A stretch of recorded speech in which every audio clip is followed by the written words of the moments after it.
Well, because most of the American news media cannot deal with the possibility that everyone in the Trump White House is lying to them most of the time or even all of the time, they reported as fact that Donald Trump left Canada in the middle of the night last night and flew all night from Alberta back to Washington, D.C., quote, to deal with the rapidly escalating conflict between Iran and Israel.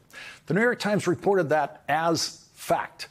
The reason Donald Trump left Canada in the middle of the night was to deal with the war between Israel and Iran. The New York Times could have said, White House officials say that that's the reason Donald Trump left Canada in the middle of the night. And that would be a big difference from just stating it as a fact. And this is not just a semantic point. Donald Trump is a pathological liar who told over 30,000 documented lies in his first presidency, and everyone working for Donald Trump in the White House is there because Donald Trump knows that they are all willing, ready, and eager to lie for him about anything, including why he left Canada in the middle of the night. Because we know Donald Trump has no idea what to do about the new war in the Middle East. We don't know. We really don't know why he left Canada. It might have been for the reason that the New York Times thinks is a fact.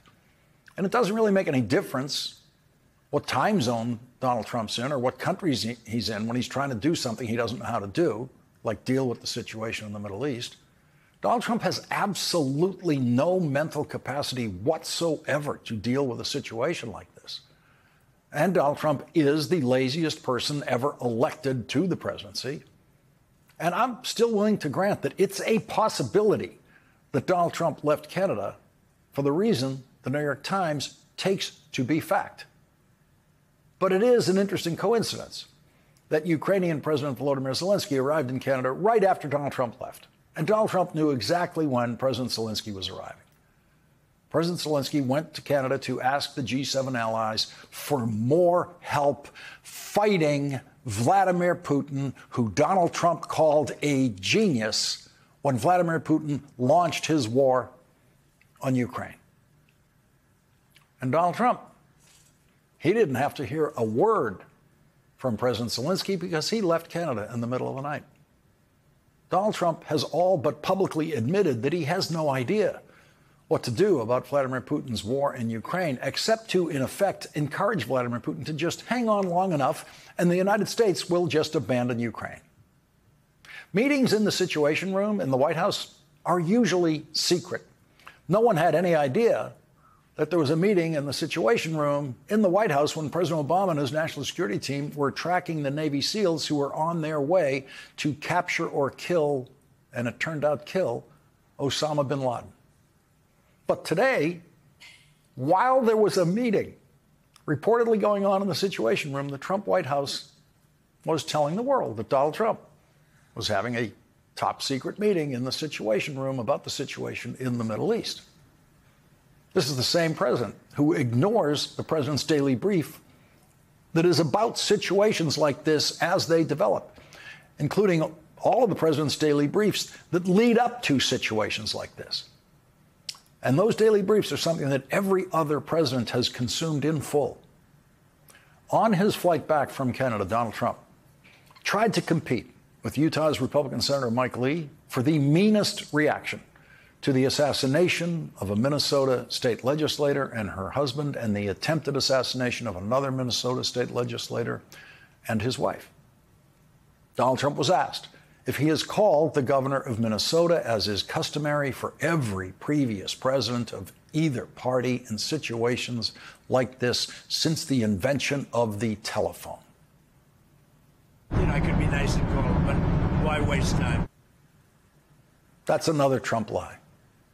He could not be nice. And he has proved himself incapable of being nice by not making that phone call, along with hundreds of other not nice things he does in a typical week. We have never had a smaller mind in the White House than Donald Trump's. We've never had a more petty mind in the White House than Donald Trump's. And as far as Donald Trump wasting time, no president's time has been less serious than Donald Trump's time. Donald Trump has spent much more time on golf courses than he has spent reading anything, related to his job as president. Donald Trump is so incapable of reading that his director of national intelligence has tried to come up with video presentations of information on an iPad that mimics Donald Trump's favorite propaganda news network. But this time, Donald Trump's heartlessness has been outdone by Senator Mike Lee. Mike Lee appears to be in an agonizing mental struggle with how to be a human being. Here's a photograph of Mike Lee last night in the Senate that does not give the slightest visual indication that Mike Lee understands a word that Minnesota Senator Tina Smith is saying to him about just how horrible his social media postings have been about the assassination and attempted assassination of those Minnesota state legislators and their spouses. Mike Lee is not well. And Mike Lee does seem obsessed with mental illness to the point where we have to wonder whether he is suffering from mental illness that leaves him projecting mental illness on others. Mike Lee tweeted, "Marxism is a deadly mental illness." He tweeted that as his explanation for why the man now charged with murder and attempted murder in Minnesota did what he did. Mike Lee decided, without evidence, a couple of things. One, that the shooter is a Marxist. And here's what's wrong with that idea, according to the defendant's roommate. I was a Trump supporter, voted for Trump. You like Trump? I like Trump. Nobody's happy with the government. Everybody's happy not happy what this politician does or that politician does, but you don't go on a shooting spree. It's just, that's why I hate even talking about it, because it's so crazy.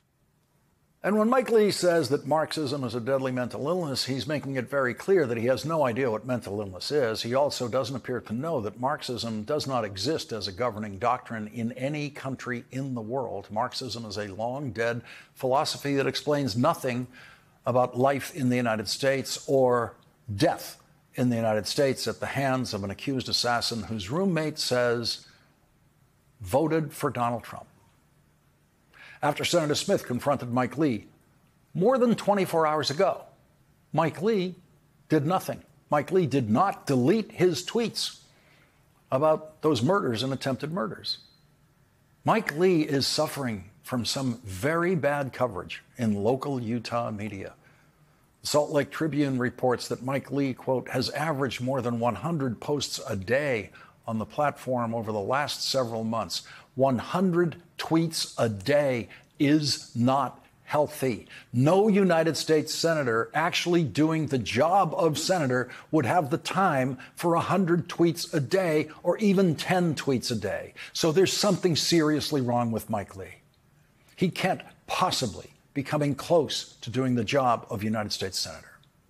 The very first tweet that the very sick Mike Lee issued after those deadly news bulletins from Minnesota was, "My guess is he's not MAGA." That was Detective Mike Lee's guess about the shooter. He's not MAGA. We now know that the suspected shooter voted for Donald Trump. We know the suspected shooter is MAGA.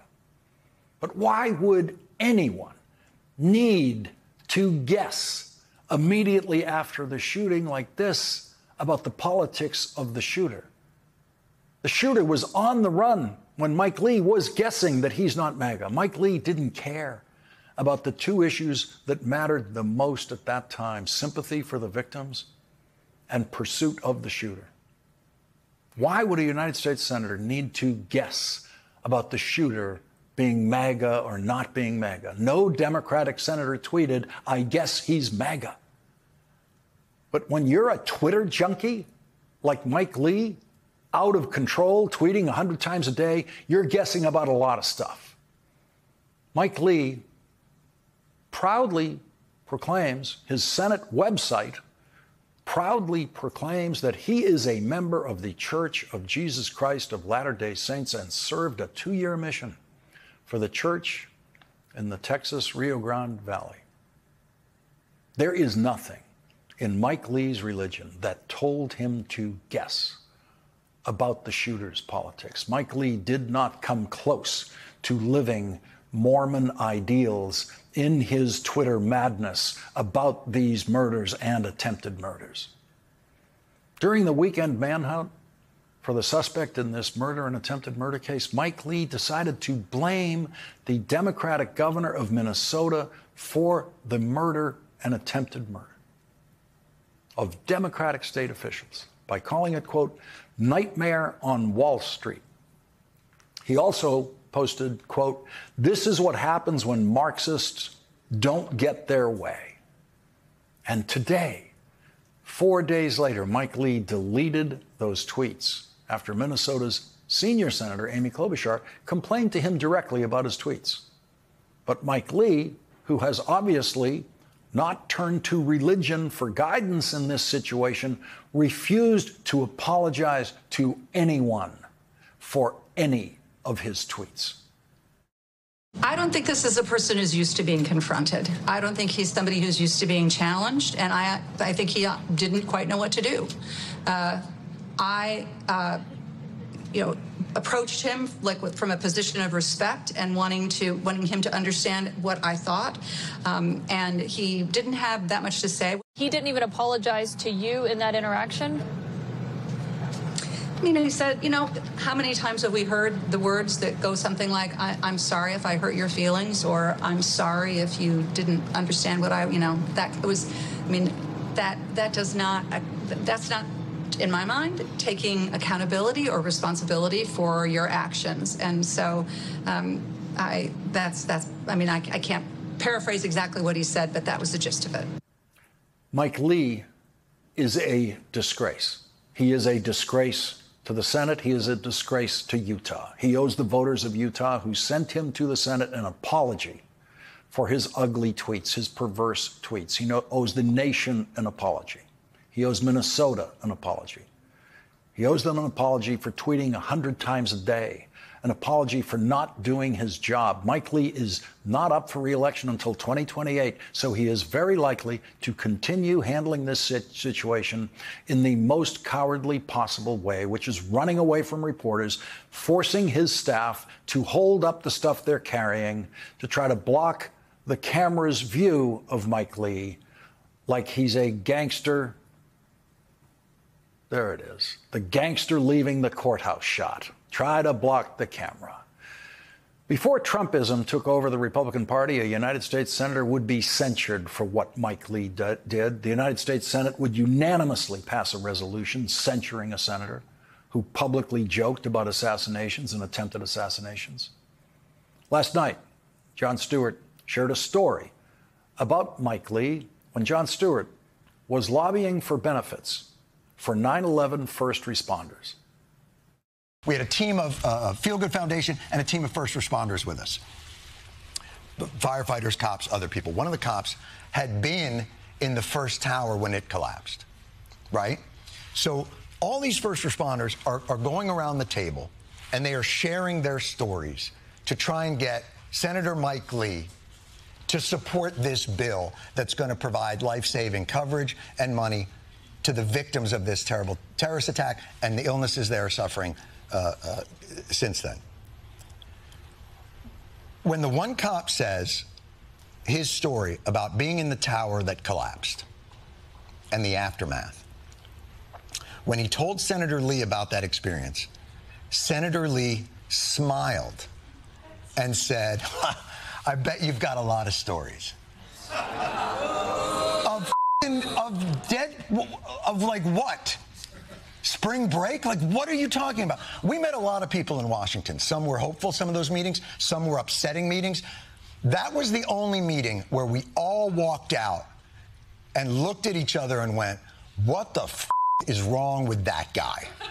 The only one. I say this for context, for why I use Senator Lee as the avatar for the insanity of this moment. Mike Lee, the avatar for the insanity of this moment.